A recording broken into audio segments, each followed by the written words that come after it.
Hello and welcome to Console Shock Retro and Modern Gaming Chat with me, Trev and Stu. How's it going, Stu?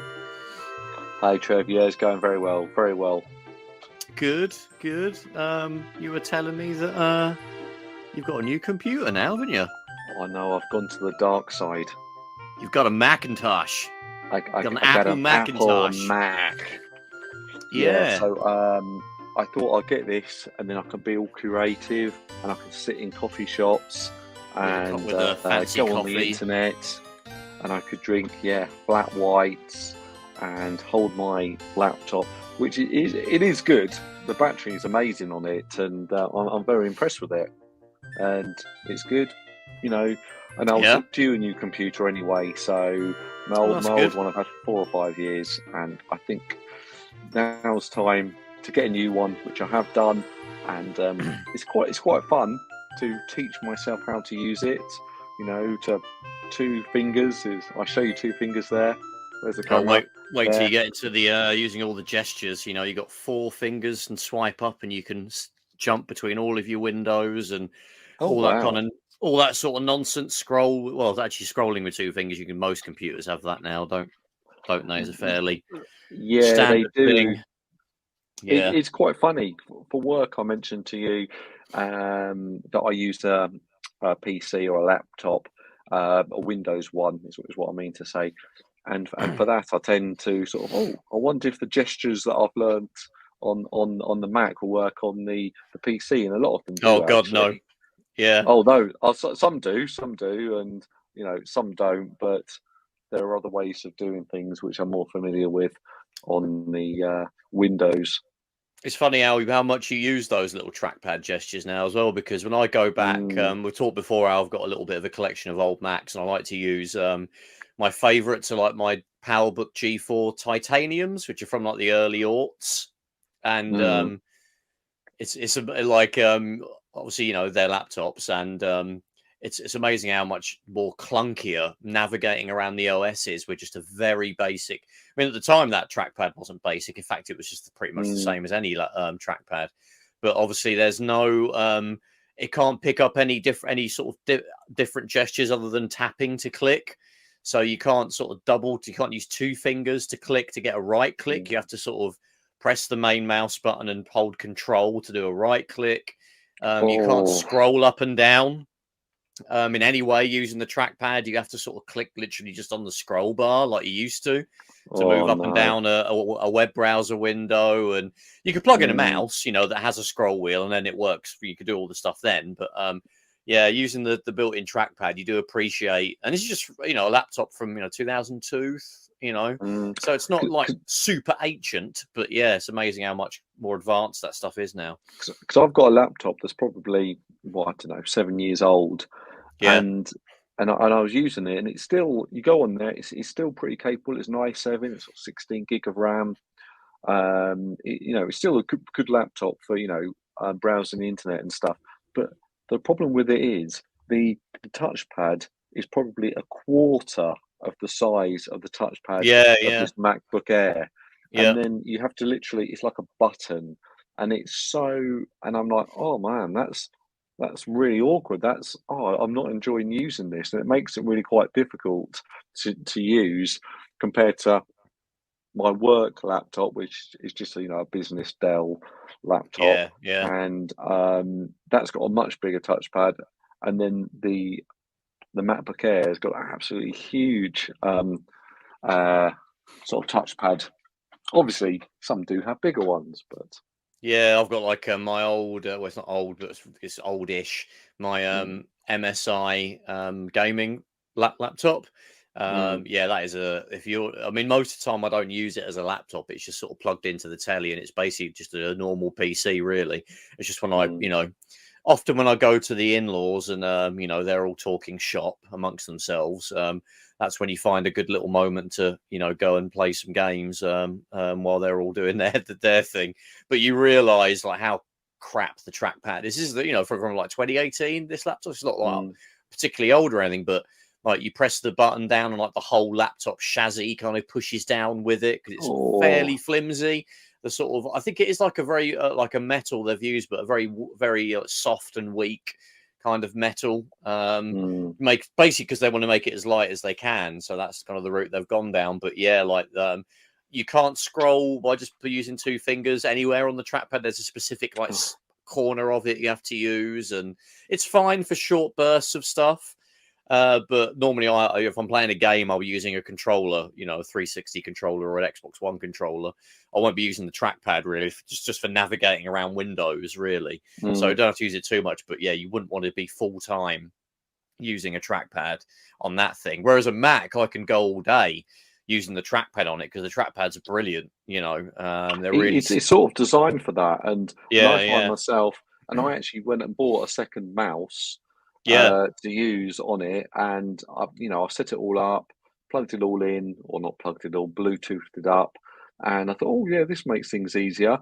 I've used it once, and I've not really used it again. To be honest, I've actually got to grips with the touchpad, and I find it sort of so much easier to use. I was going to ask, have you seen those documentaries on the Xbox channel all about the history of Xbox? No, they're on. I've seen them on YouTube. There's like 6. It's like a 6-part thing or a 7-part thing. Yeah, I do really want to watch it. Actually, are they any good?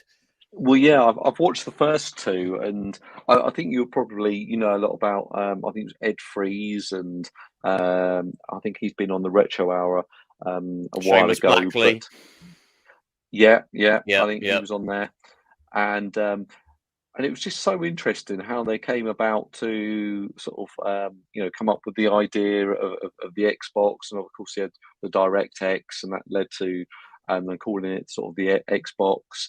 But I thought the most interesting thing was actually, and Bill Gates always comes across as like a really nice guy, and sort of like your friendly uncle who's a bit of a geek. But actually, he's a real sort of arsehole.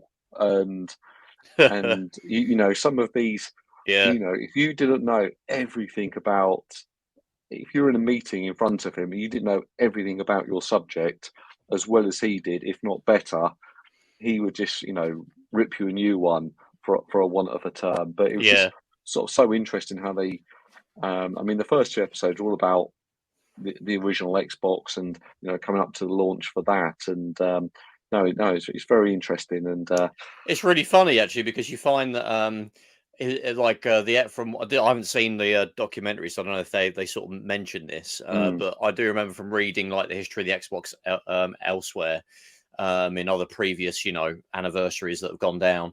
Microsoft didn't really want to be involved with the games console because they kind of turned their nose up to it. They thought it was a kid's toy. And then it was basically them saying, "Okay, are you happy for Sony just to take over the living room then?" And then they were like, "Oh, that's exactly what they said on there." Yeah. So they kind of threatened them really and said, "Well, if you're happy for that to happen, I guess it's cool. Yeah, we don't have to make a games console." And they changed their tack. It's funny, like that whole idea of the bigwigs, turn their nose up to games consoles, because that was the same with the PlayStation. That everybody was very against it. Really? Ken Kutaragi, because they were like, "Oh, we don't make kids' toys. We make serious electronic gadgets, And what's amazing about that is obviously it's keeping the company going now. If it wasn't for the PlayStation, they might have gone bust. No one's buying their TVs or Blu-ray players or obviously they've got film studios and stuff, but consumer electronics, it's basically the PlayStation. It's the only thing they really sell to any large degree.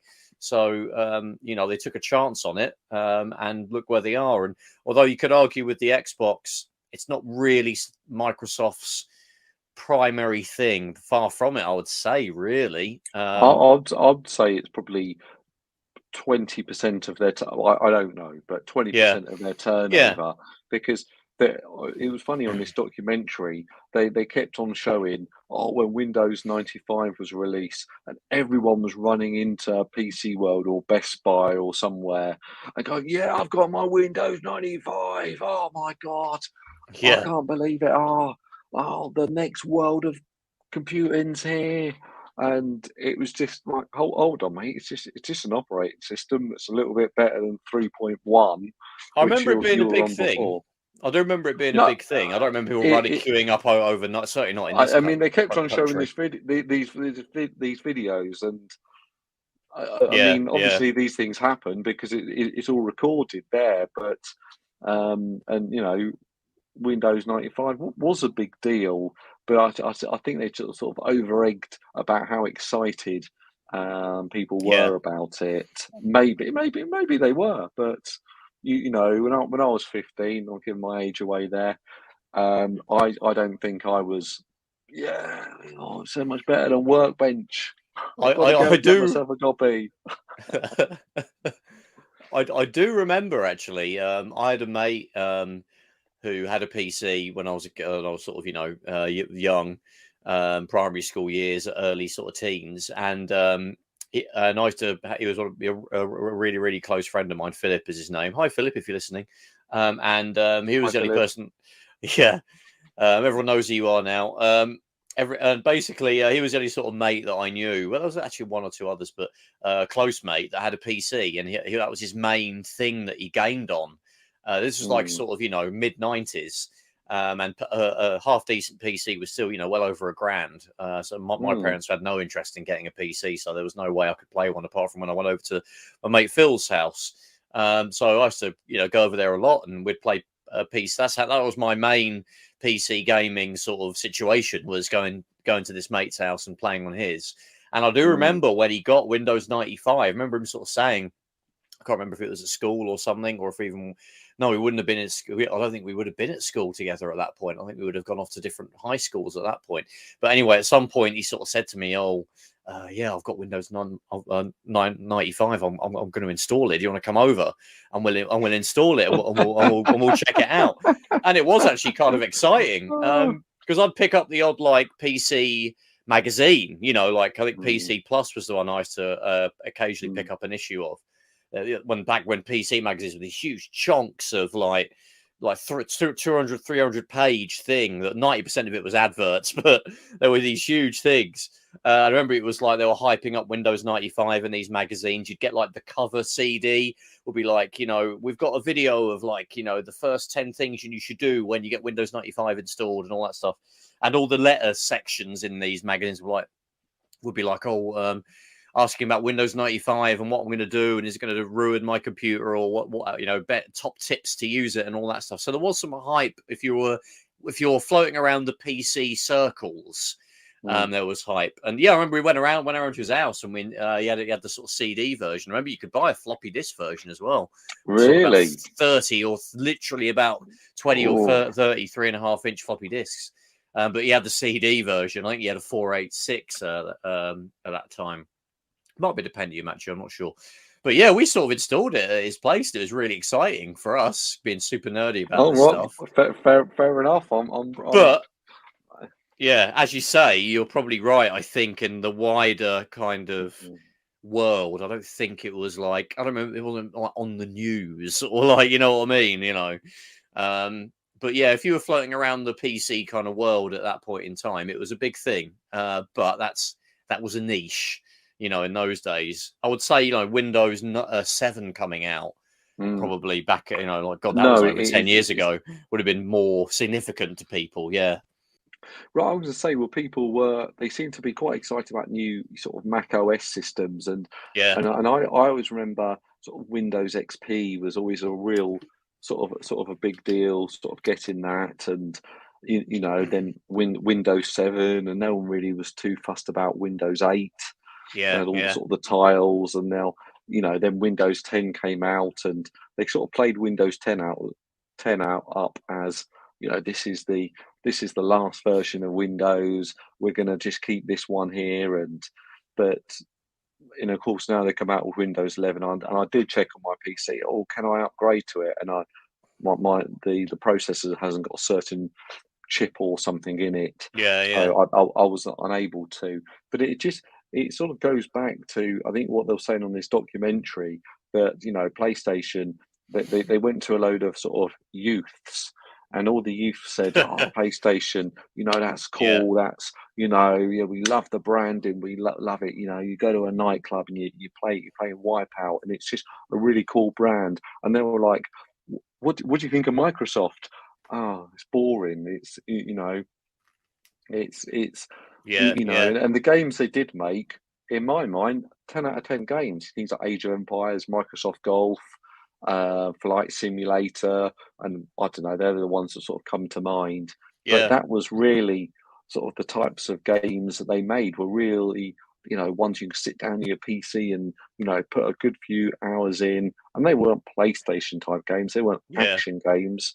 They were more, so it was just sort of difficult for sort of Microsoft to get away from their, they always kept on describing it as like, their car keys and polo shirts and, to try and do something which is, cool. And I think they've done that, but I don't think the Microsoft branding has ever been very prominent on the Xbox. I mean, I remember the original box. It would just be, I think it had probably a tiny little Microsoft logo on the back. The actual console itself, probably the bottom corner of the front of it, I think was a Microsoft logo on the original Xbox. There's nowhere on the 360. I think it's on the label on the back, really. And the same goes for the Xbox One. I mean, they down people. Like Xbox is a brand unto itself that's almost separate from Microsoft.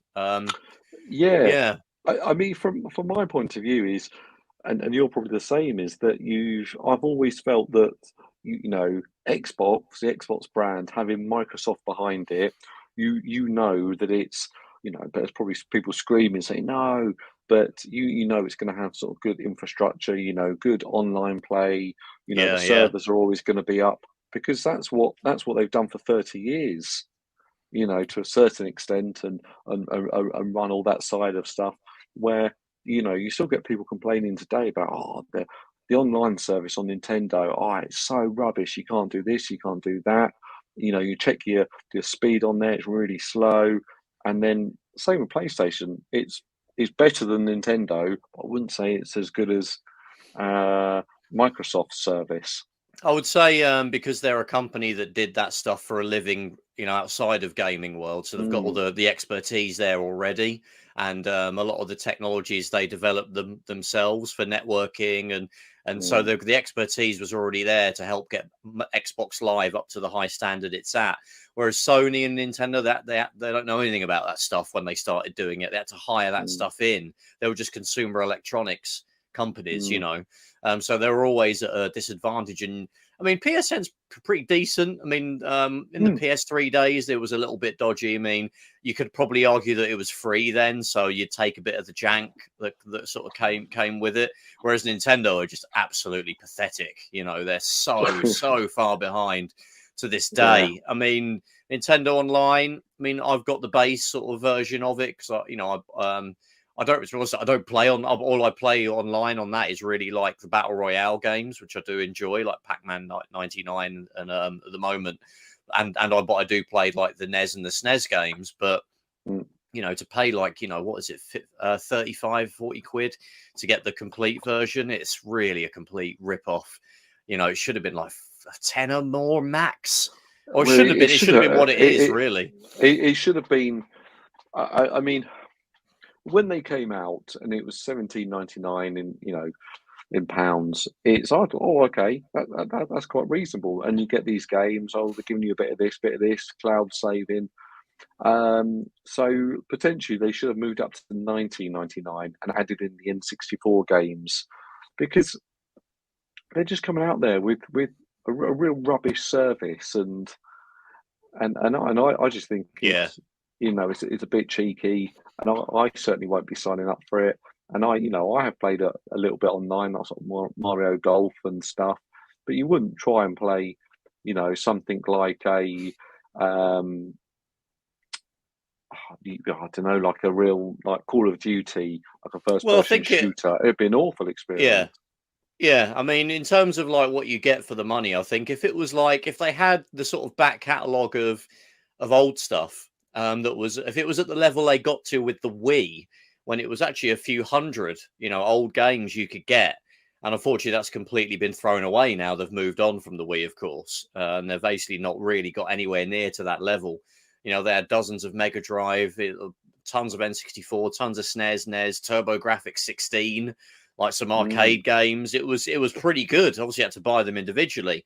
But if it was like £50 a year or whatever Game Pass is at the moment, or £10 a month, like Game Pass, and you had like that, probably let's say it had the complete like library that the Wii had on your Switch that you could just download and play, that'd be a phenomenal service, you know.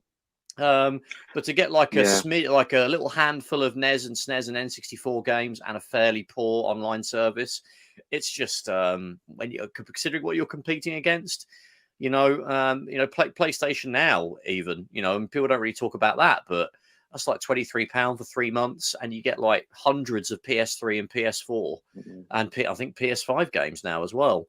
That a lot of them you could download and play, along with a ton of games you can stream. That beats the crap out of Nintendo Online. You can't play online with PS Now. You got to get the PS Plus. I'm hoping they'll merge them into one service. It kind of doesn't really make sense at the moment to have two separate services. Yeah, I'm a little bit confused with the PlayStation services, but I am excited. There's been lots of rumours in the last few weeks about the what's it called, sort of the PlayStation version of Game Pass. I think they're going to merge them, and they're going to have even more like PS1, isn't it, or something like loads of PS1 and PS2, because they've got a really good. They're like, I mean, Xbox doesn't have this, then they aren't old enough to be able to reach really way back. They've got the original Xbox, but I think they're kind of done with their like adding in old games to whatever services. Well, they've said that, haven't they? They're not really going to do more backwards compatibility. Yeah, they're kind of done. They've hit a bit of a brick wall with it, because there's like a lot of problems with licensing and things like that. And I think they've just gone, okay, well, we can't, that one, we'll have to do all this licensing issues, and then,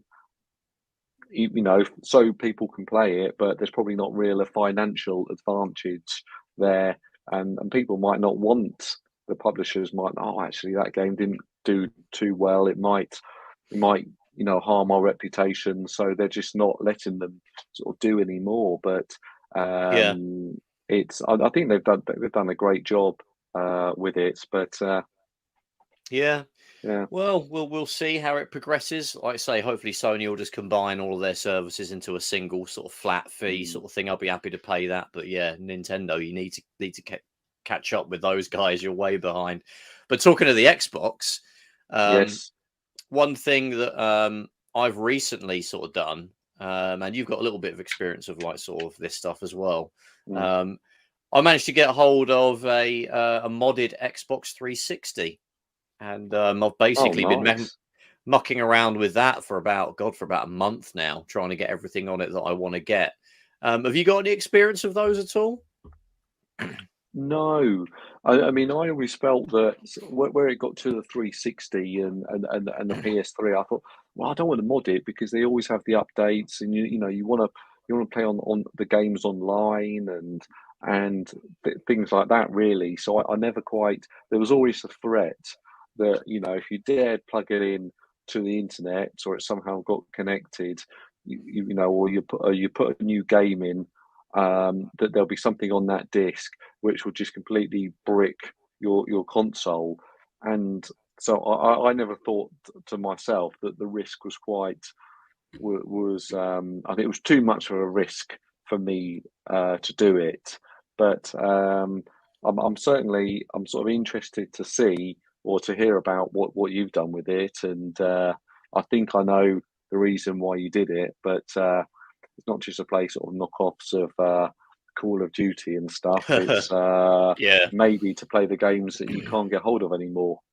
Yeah, I mean, I think you've got. You mentioned before that I think you've got your Vita, and I think you've got a PSP or as well, perhaps, that you've got. I've got a PSP. That's all been modified. Yeah, I do find like, I mean, I've got a Vita, I've got a PSP and a Vita that's been modded, but I tend to just use the Vita now, because you could just play PSP games on it anyway, so it kind of covers you for both of them, which is really, really cool. And one of the best modded sort of consoles really is the Vita these days, if you can get it modded. But that you can actually kind of do yourself fairly easily. I think you did your own one. Didn't you?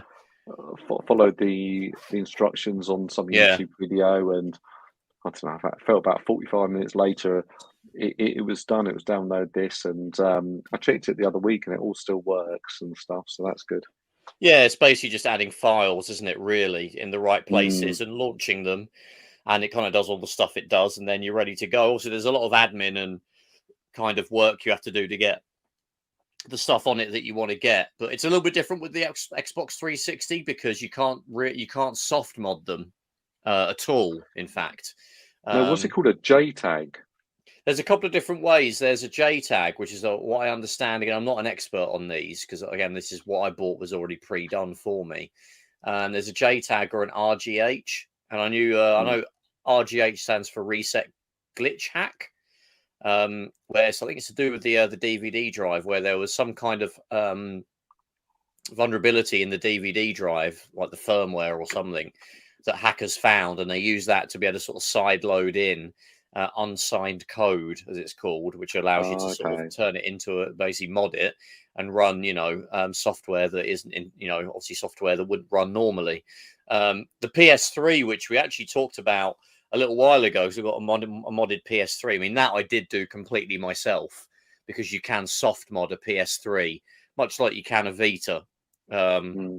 So you could pick any. I think these days you can pick any kind of PS3, whether it's the original fat one, the slim, or the super slim. All of those you can soft mod.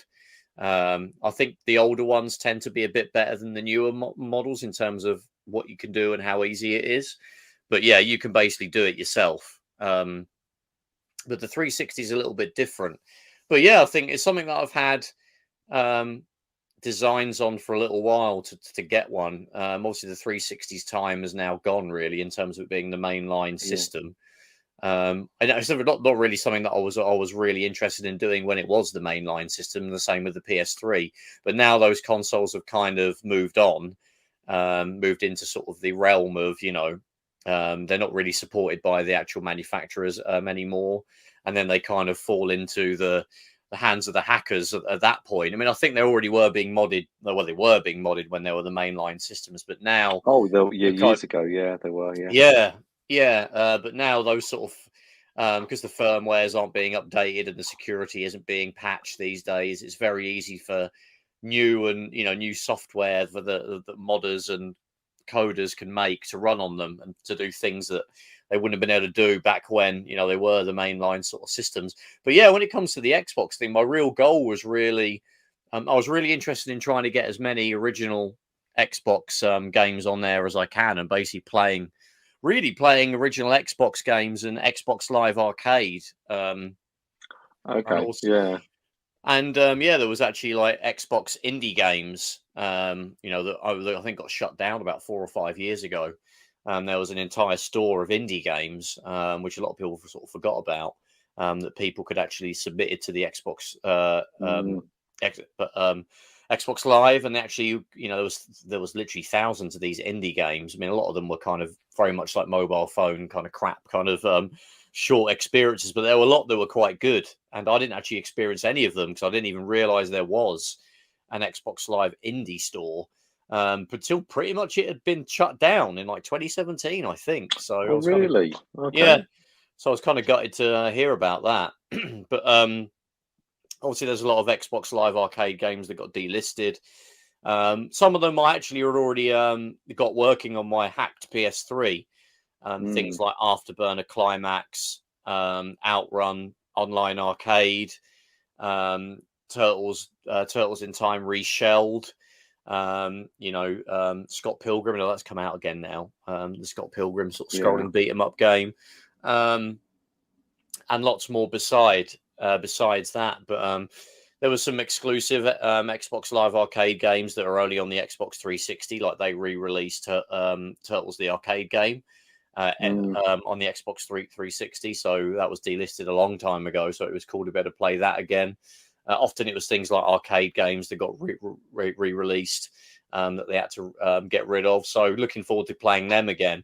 And yeah, it's just it just makes you realize kind of how much work you have to put in to be able to get them to a level that you want to get to with them. I mean, with my PS3, it's got a 750 gigabyte hard drive in there, and because it's a fat PS3, basically it means that it can play PS1, 2, and 3 nearly perfectly with the PS1 and the PS2. But there's not really any way you're ever going to have a situation like an EverDrive where you could put every PS1 game, every PS2 game, because that would be like multiple terabytes.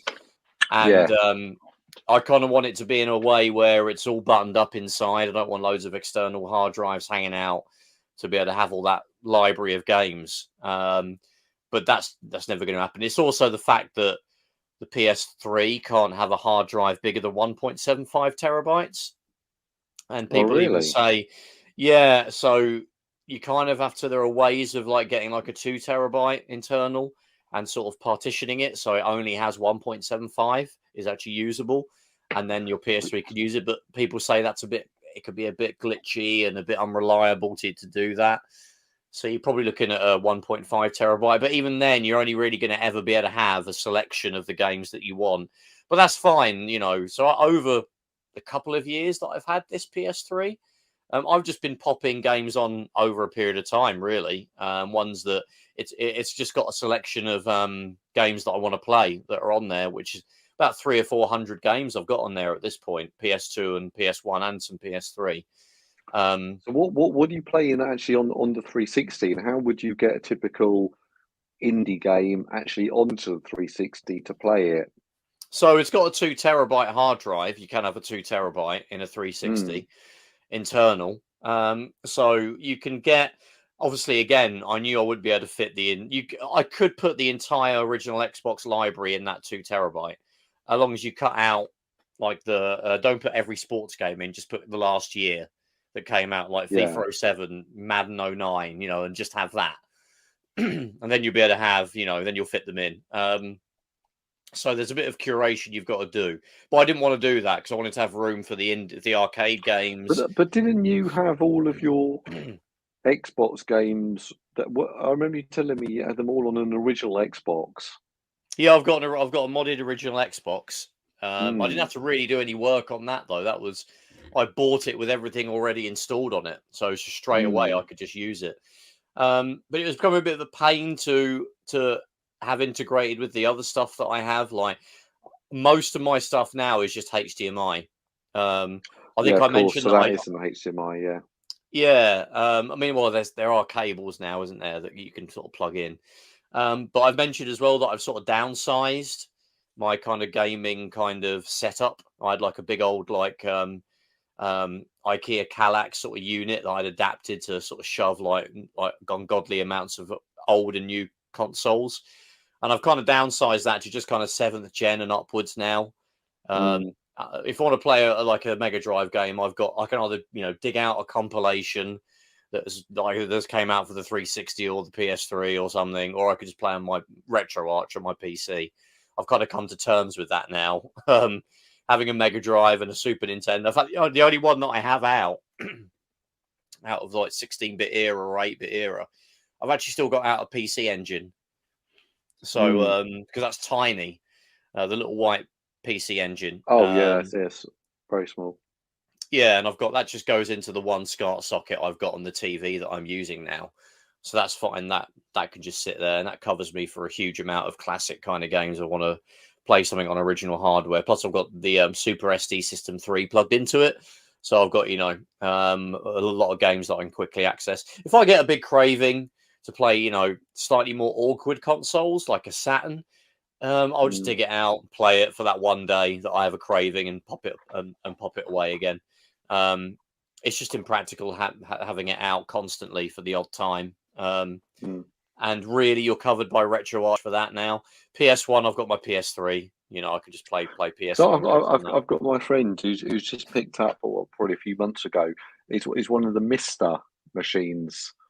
And yeah, I think the last show you mentioned that. Yeah, and he had the very same thing. He's like, I've got this Mister, and he was always like a huge collector of the games, and you know, like cabinets full and all the games all set up.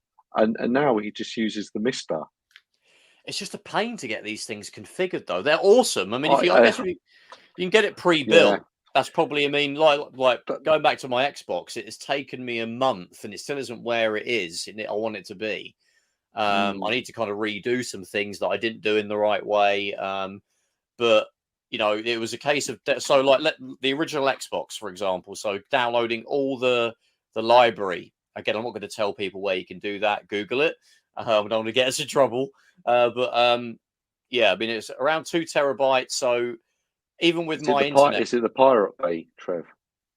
it might be. You got to sail the high seas of the Is it? internet. I That's don't what know. people I say. don't know if the Pirate Bay is still around. I just said to you, I'm not going to tell anyone to do it. I'm not going to just tell you how to do it.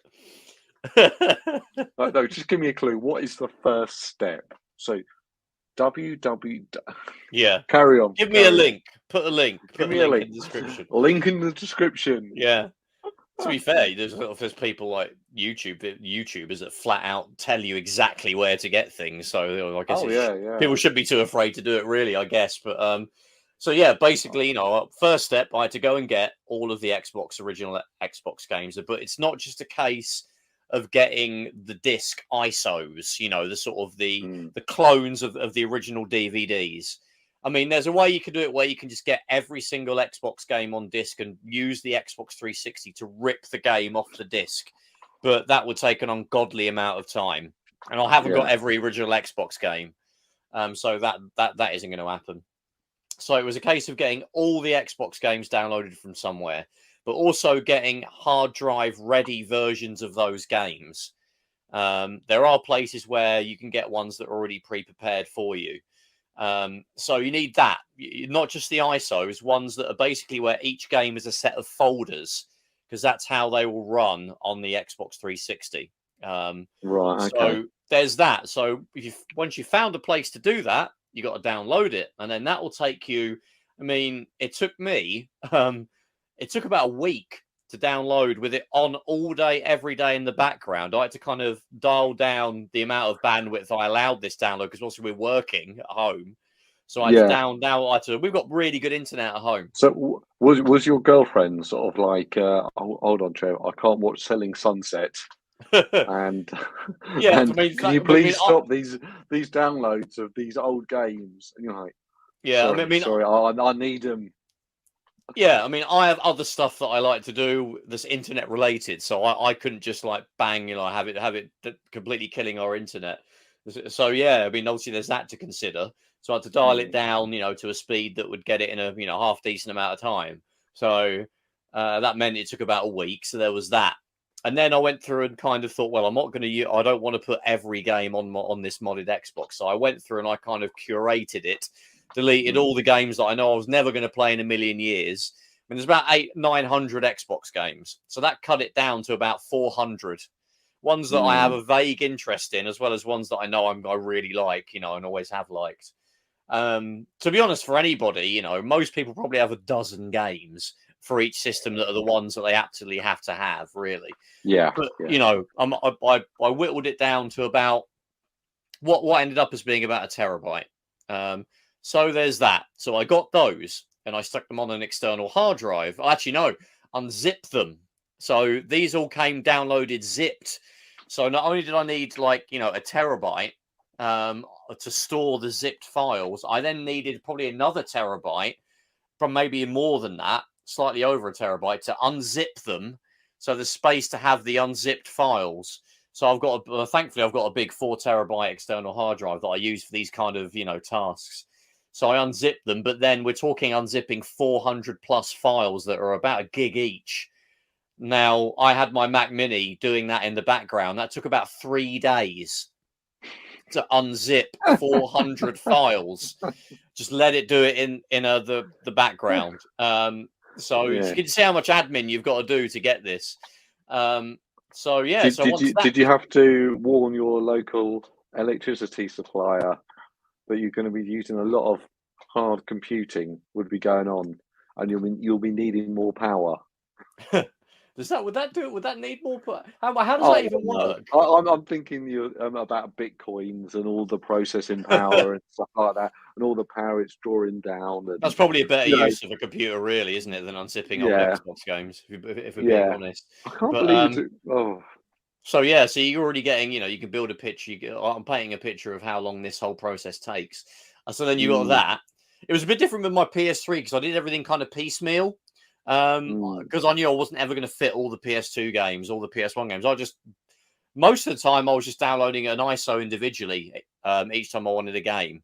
So I didn't spend, weeks doing stuff. It probably all amounts to weeks of doing stuff, but it was in bits, chunks. So Yeah. it never really was a thing that I'd have to wipe out, many days. So I unzipped them all. But then to get them onto the Xbox, I had to basically, the Xbox can only see external hard drives that are formatted in FAT32.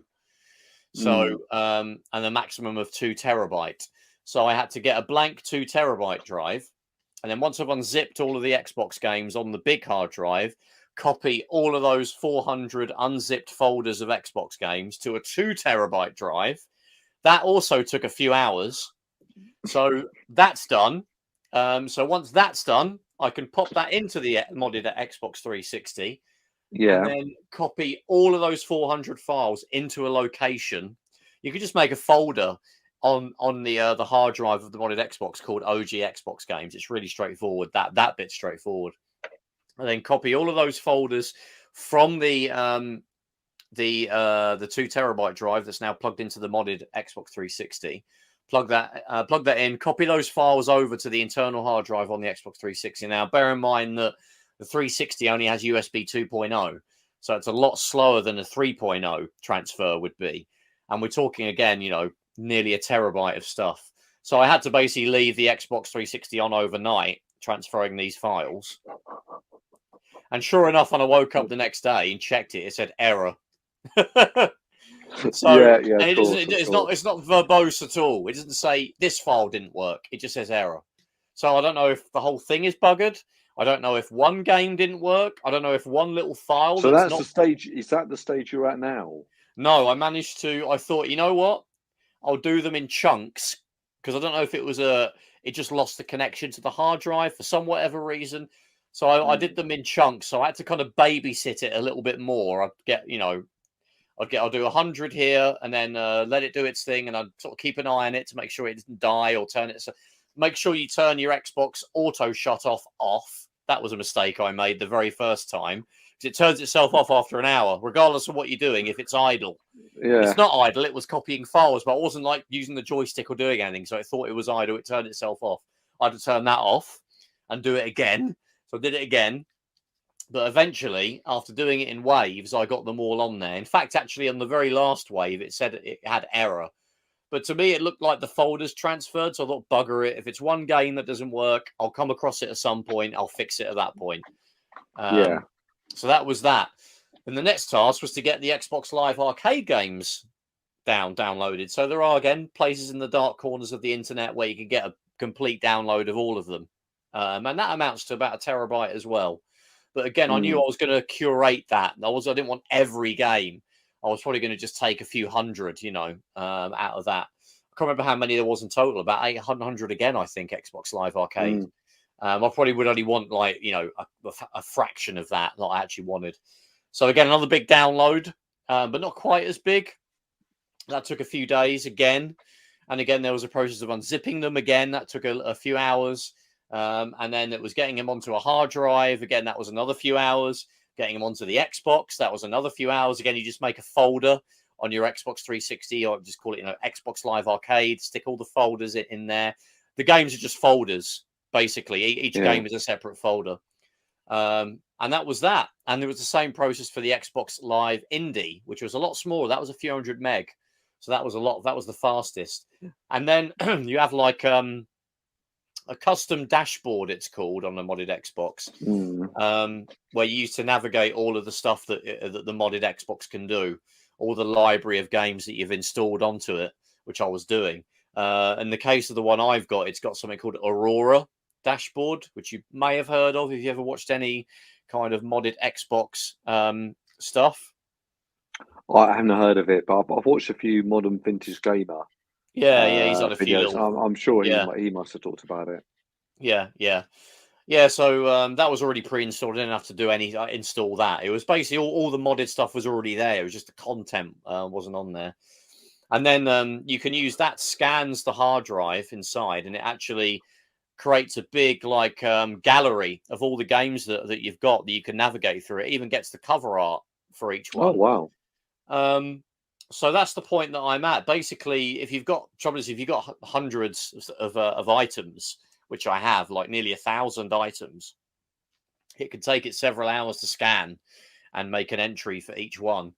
So it got to the point where I haven't actually got it to complete a full scan yet. I kind of got sick of dealing with this Xbox 360 that basically wiped out like 2 or 3 weeks of me just like, working on it. And, I think there's a few things that I didn't do in the right way. I kind of tried to, do it in ways that I thought would work, which might not be the right way. So I think a few things got fudged while I was working on it. So I might need to go and revisit some things. But it all works, so you can play all of these games. Yeah. So I played a little bit on it. One of the best things was like one of the things I've had the most fun with is actually playing the Xbox Live Arcade GoldenEye remake that got cancelled. Of course, yeah. You can find that again on the dark corners of the interwebs, and you can just again, it just downloads as a folder. All you do is on your modded Xbox, there's wherever you've got your Xbox Live Arcade folder, drop it into there, and Aurora will pick it up when it scans your hard drive, and then you just go in and play it, and it just plays like perfectly normally, and it's really good fun. It's such a massive shame that they never released it in the end, but we all know what a nightmare of how complete is it? It's basically complete. Yeah, it's the whole game. You could go from beginning to end, and just like you would on the N64, and you can play the whole game. Even the multiplayer works. Locally, I don't think. No, of course not. Yeah. Have they got the better, like the modern controls on it? With 2 sticks, or is it? Yeah. Still this. Oh wow. Yeah, modern control. You can even flip between like N64 style graphics, quite blurry and blocky and everything, and the modern, slightly more cleaner sort of, still looks kind of old school, but looks really nice and clean. Newer sort of graphics. They've redone the textures, and I think there's a bit more geometry on everything. It looks really good. And it's 60 frames a second. So obviously it feels a lot smoother. The controls are better. They're modern controls now. It's brilliant. It really is. I mean, God, if they released that, people would have gone berserk. But especially it was like £10 or something, which it probably would have been, I think. Oh yeah, I would have bought it. Yeah. Yeah, I mean, here's hoping that someday they still decide to release this. But but playing that has been really cool. Although I mean, some of the like games like Afterburner Climax, I was already playing that on the PS3. I don't think like the 360 version is like any better. One thing I've noticed from flipping between PS3 and Xbox quite often, as I have in the last few months, it's the anti-aliasing is the thing that I noticed is different.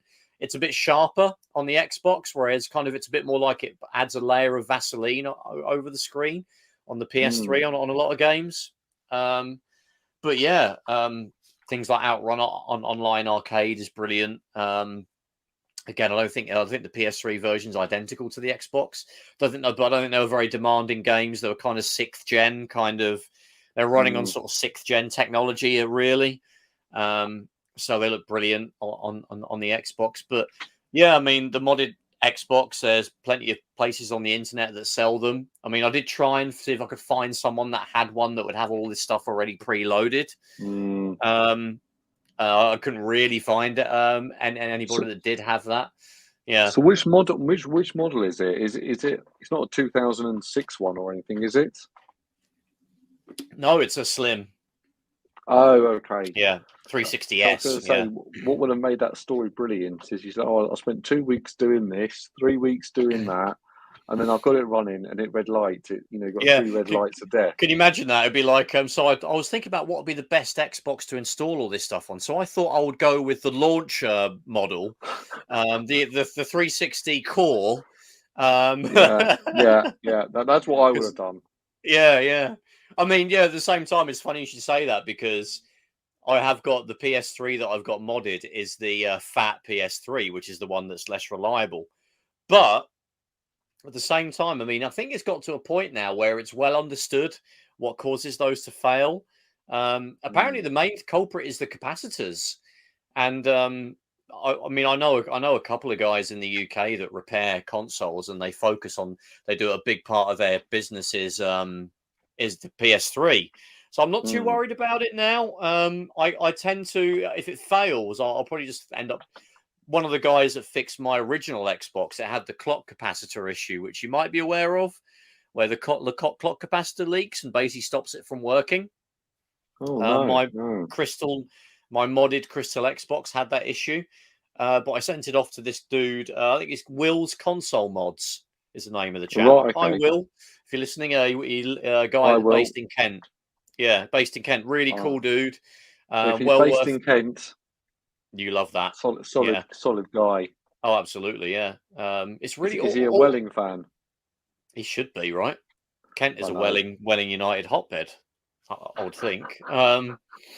It's funny because there's another guy also in Kent that is another repair sort of quirky niche repair person that I know.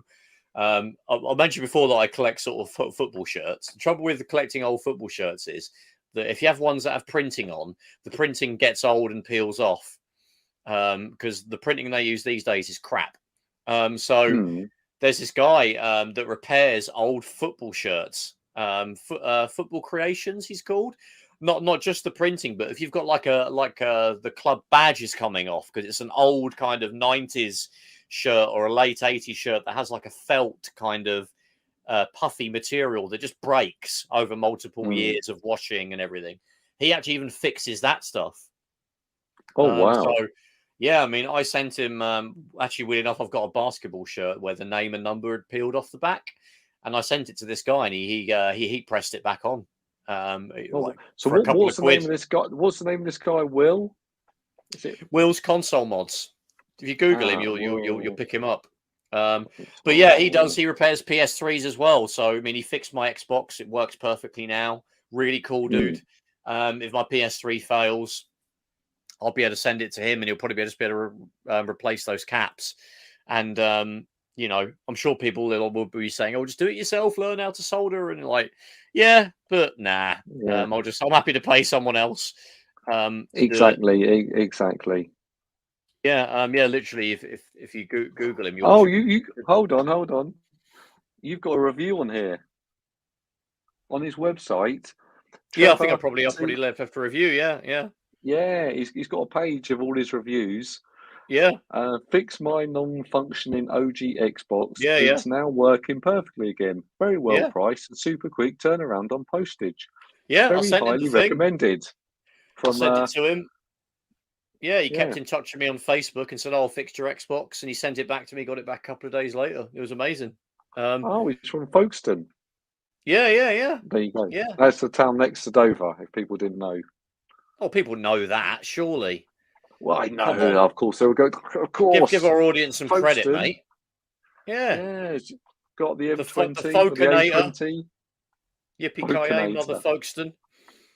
Yeah, so he repairs stuff. So, I mean, to be honest, I'm looking at his site. He doesn't actually mention the PS3, so I might have to run it past him if he does it or not. I'm pretty sure someone of his caliber would probably be able to do it. He does PS2 by looks of things, and PSPs, and yeah. As the years go by, I'm sure we will get more and more people asking about the PS3 as they all die before our eyes.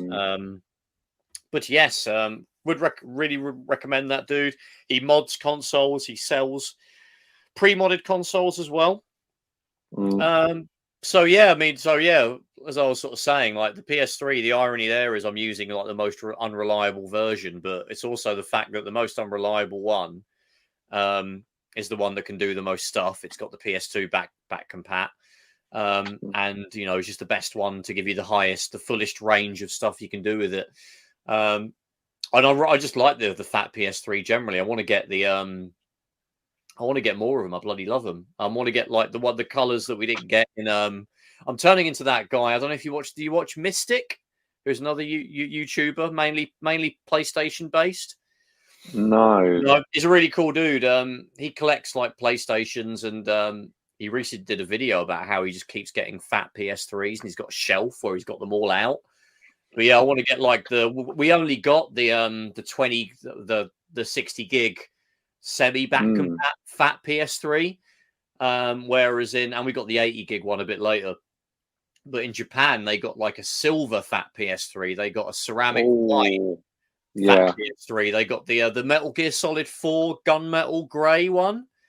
So they got they got a bunch of colors, and we got bugger all. We got colors when the Slim came out and the Super Slim. We got those colors. There was a red one, wasn't there? Red and white. Yeah, blue. But blue, we never got the fat one. We never, probably because we got the PS3s much later than everywhere else. What was it? About 4 months later or something. But by that point, they're already phasing out that very first model. So, we didn't get any of the colors. But I want to try and pick up the other ones. Would you recommend? Obviously, you went through a big. I want to say palaver, palaver, waste of time. You could be watching Selling Sunset, and would you recommend other people, get a modded 360? Is it worth it?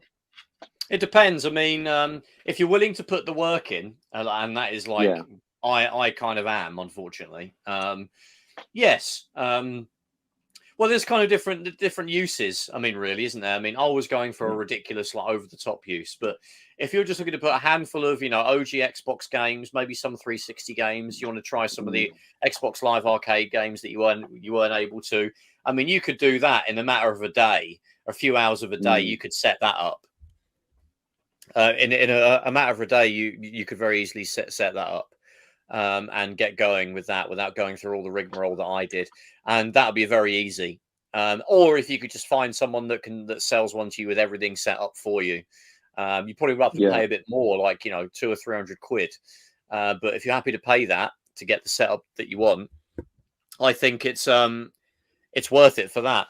But I would probably do it. Go ahead with caution. I think if you're planning on getting a completely empty one, basically, and you want to try and get everything you can on it, because there'll be a huge time commitment, not just getting the stuff on it in terms of what if you already had it in your hand ready to copy the folders across, but the downloading, the getting copying stuff over, there's loads of bottlenecks, and that stuff isn't fun.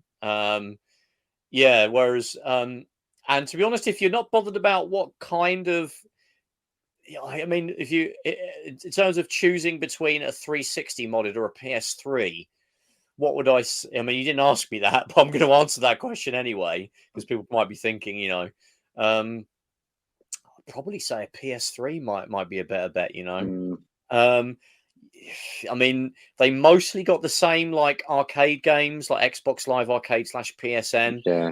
The library is nearly the same with that. I don't think really, apart from some of the very early, like 360 PSN, 360 Xbox Live Arcade games that didn't come out on the PS3.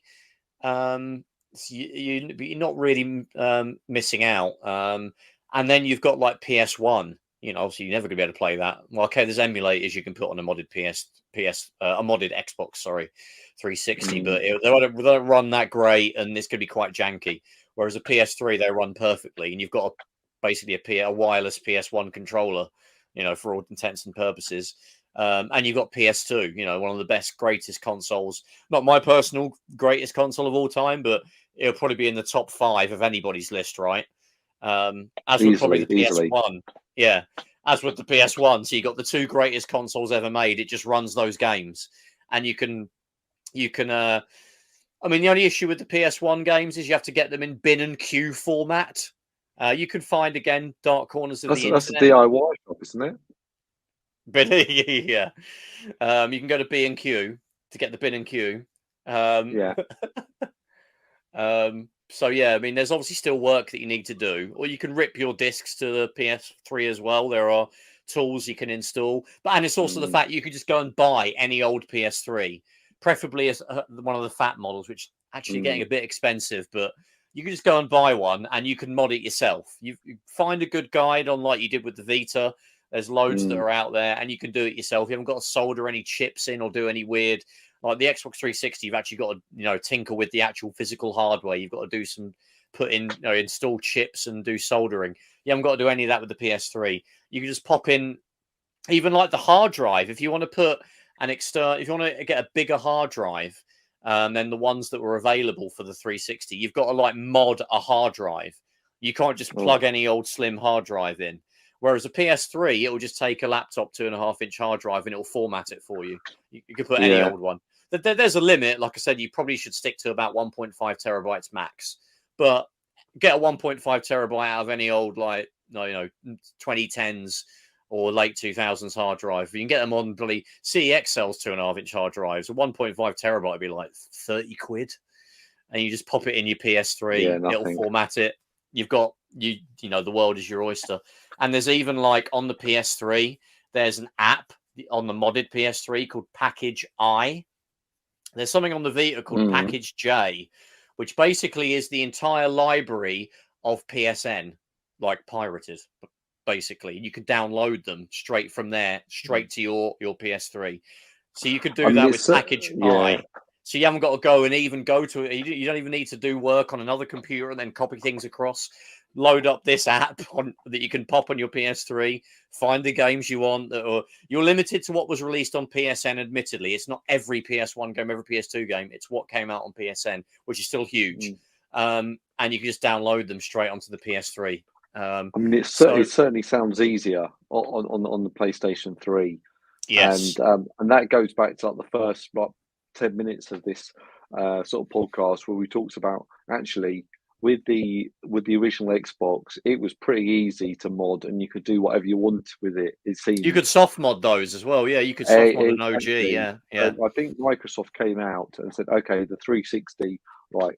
No one's going to soft mod that. No one's going to mod it, and obviously we're locking this mother down.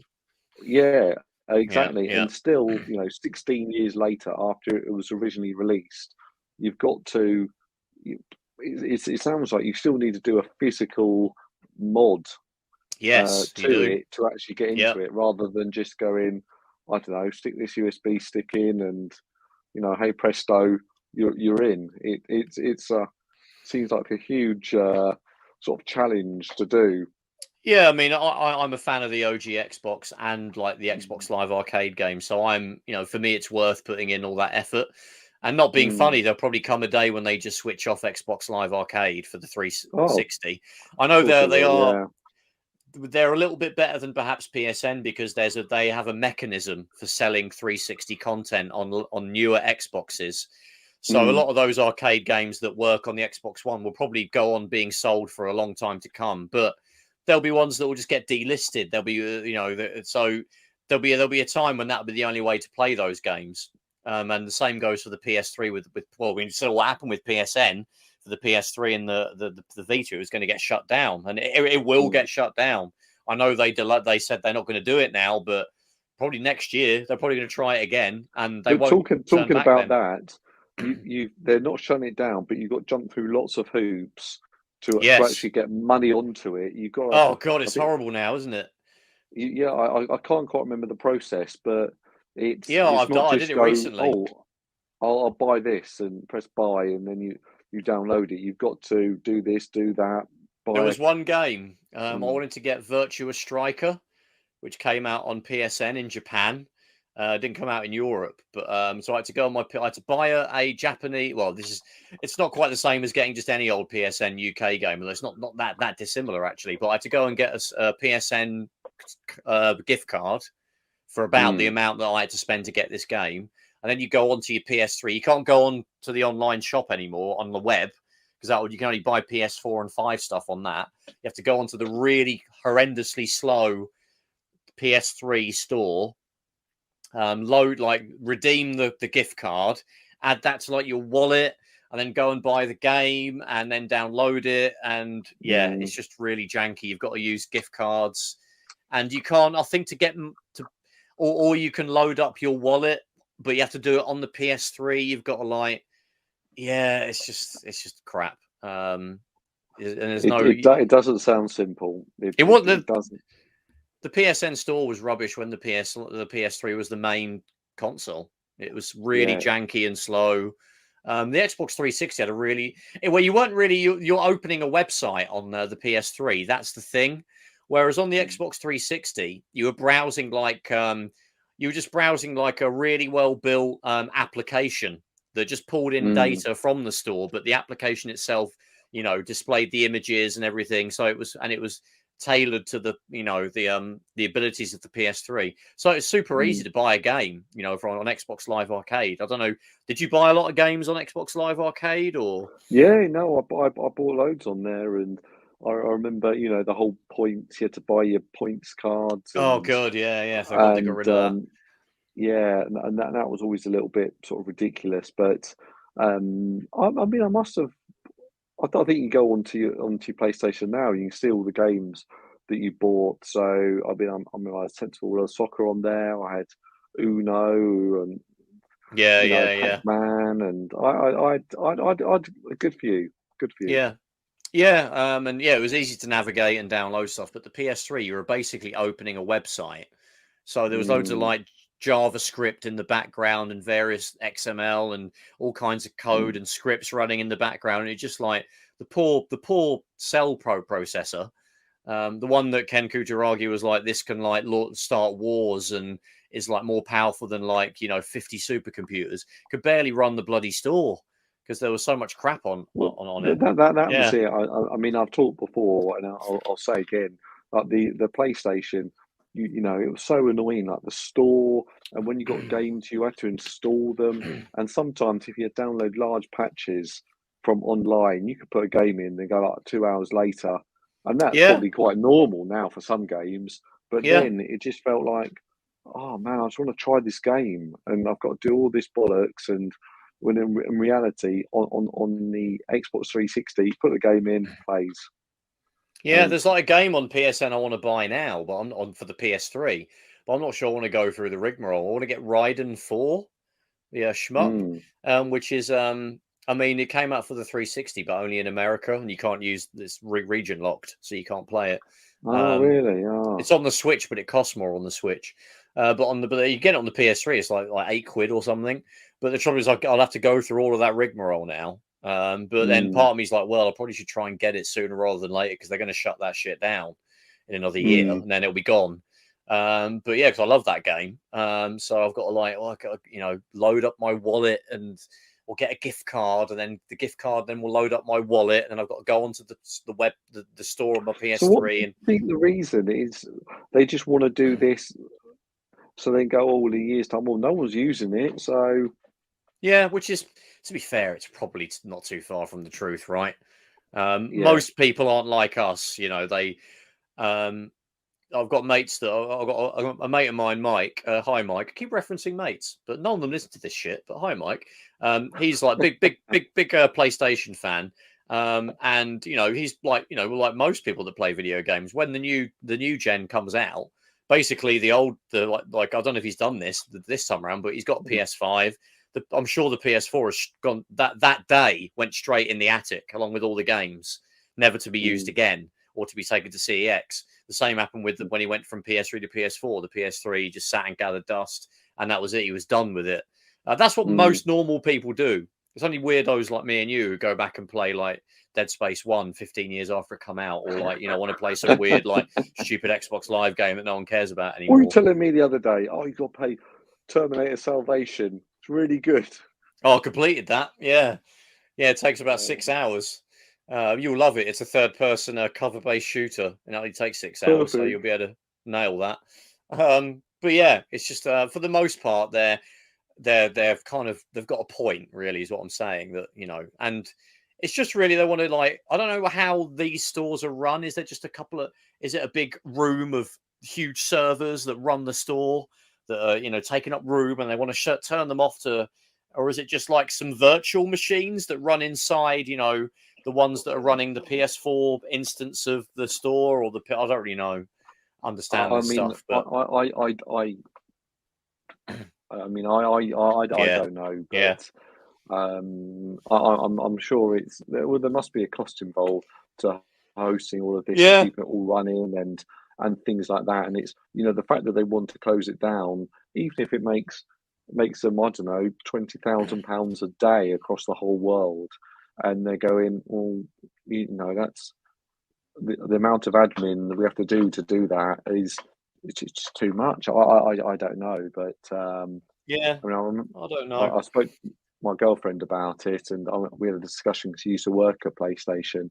And she was like, well, no one really ever sort of, you know, bought games from there, because she run the sort of the back end where people, when they actually you know, bought a game, it was like, okay, well, where's the money go? Okay, some goes to PlayStation, some goes to the publisher, and all of that, and it was you know, all sort of the back end to make it all simple for everyone. Yeah, well, it's going to happen. I think in the next year or two they'll turn off the PSN for PS3, and there'll be a big stink about it. But I don't think they'll change their stance this time around. But anyway, Stu, where can you find us on the interwebs? Oh, we're everywhere, absolutely everywhere. So just Google Console Shock. There you go. But if you look on iTunes or Stitcher or Spotify, you search Console Shock, we'll be on there. Or if you go into YouTube, search Console Shock, you'll find all of our videos there. And then also, if you go to Facebook, we're on that, and we're also on Twitter. Cool. So please interact us with on there, and most sort of interactions that, you know, we try to reply to all of the sort of the messages and stuff. So yeah, give us a shout, and it'd be good to hear from you. Cheers, Stu. Well, hopefully this episode has been useful in making you either get into modding a console or scared for life. I don't want to do it. No way. Yeah, that's the right attitude, I think. I'm happy with, I want to play that game. I've got a CX, I'll buy it for £3. I'm happy with that. That's exactly what I want to live my life. Exactly. Perfect. There's nothing wrong, nothing to be ashamed of there. Nothing to be ashamed of. Well, thank you everybody for listening to the latest episode, and we will catch you in the next one. Take care. Goodbye. See you guys. Bye-bye.